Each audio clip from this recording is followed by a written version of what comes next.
2 Kings chapter 25, Nebuchadnezzar's siege of Jerusalem. In the 9th year of Zedekiah's reign, on the 10th day of the 10th month, King Nebuchadnezzar of Babylon advanced against Jerusalem with his entire army. They laid siege to the city and built a siege wall against it all around. The city was under siege until King Zedekiah's 11th year. By the 9th day of the 4th month, the famine was so severe in the city that the people of the land had no food. Then the city was broken into, and all the warriors fled by night by way of the gate between the two walls near the king's garden, even though the Chaldeans surrounded the city. As the king made his way along the route to the Arabah, the Chaldean army pursued him and overtook him in the plains of Jericho. Zedekiah's entire army was scattered from him. The Chaldeans seized the king and brought him up to the king of Babylon at Riblah, and they passed sentence on him. They slaughtered Zedekiah's sons before his eyes. Finally, the king of Babylon blinded Zedekiah, bound him in bronze chains, and took him to Babylon. Jerusalem destroyed. On the 7th day of the 5th month, which was the 19th year of Nebuchadnezzar's reign, king of Babylon, Nebuzaradan, the commander of the guards, a servant of the king of Babylon, entered the palace and all the houses of Jerusalem. He burned down all the great houses.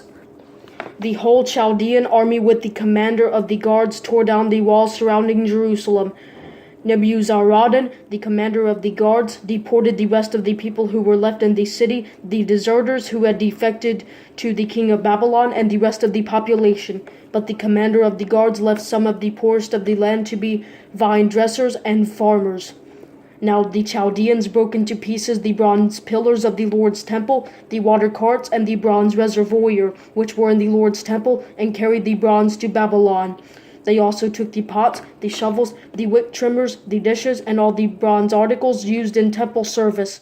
The commander of the guards took away the fire pans and the sprinkling basins, whatever was gold or silver. As for the two pillars, the one reservoir, and the water carts that Solomon had made for the Lord's temple, the weight of the bronze of all these articles was beyond measure. One pillar was 27 feet tall and had a bronze capital on top of it. The capital, encircled by a grating and pomegranates of bronze, stood 5 feet high. The second pillar was the same, with its own grating.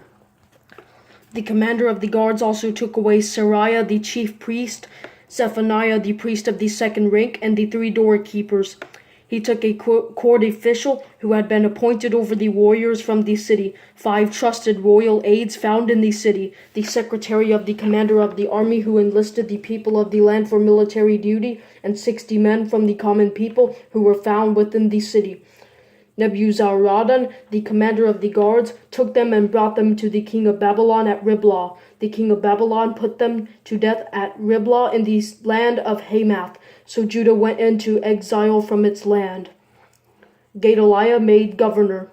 Nebuchadnezzar, king of Babylon, appointed Gedaliah, son of Ahikam, son of Shaphan, over the rest of the people he left in the land of Judah. When all the commanders of the armies, they and their men, heard that the king of Babylon had appointed Gedaliah, they came to Gedaliah at Mizpah. The commanders included Ishmael, son of Nethaniah, Johanan, son of Kareah, Seraiah, son of Tanhumeth, the Netophethite, and Jazaniah, son of the Maacathite, they and their men. Gedaliah swore an oath to them and their men, assuring them, "Do not be afraid of the servants of the Chaldeans. Live in the land and serve the king of Babylon, and it will go well for you." In the 7th month, however, Ishmael, son of Nethaniah, son of Elishama of the royal family, came with 10 men and struck down Gedaliah, and he died. Also, they killed the Judeans and the Chaldeans who were with him at Mizpah. Then all the people from the youngest to the oldest, and the commanders of the army, left and went to Egypt, for they were afraid of the Chaldeans. Jehoiakim pardoned. On the 27th day of the 12th month of the 37th year of the exile of Judah's king Jehoiakim, in the year Evil-Merodach became king of Babylon, he pardoned King Jehoiakim of Judah and released him from prison. He spoke kindly to him and set his throne over the thrones of the kings who were with him in Babylon. So Jehoiakim changed his prison clothes, and he dined regularly in the presence of the king of Babylon for the rest of his life. As for his allowance, a regular allowance was given to him by the king, a portion for each day, and for the rest of his life.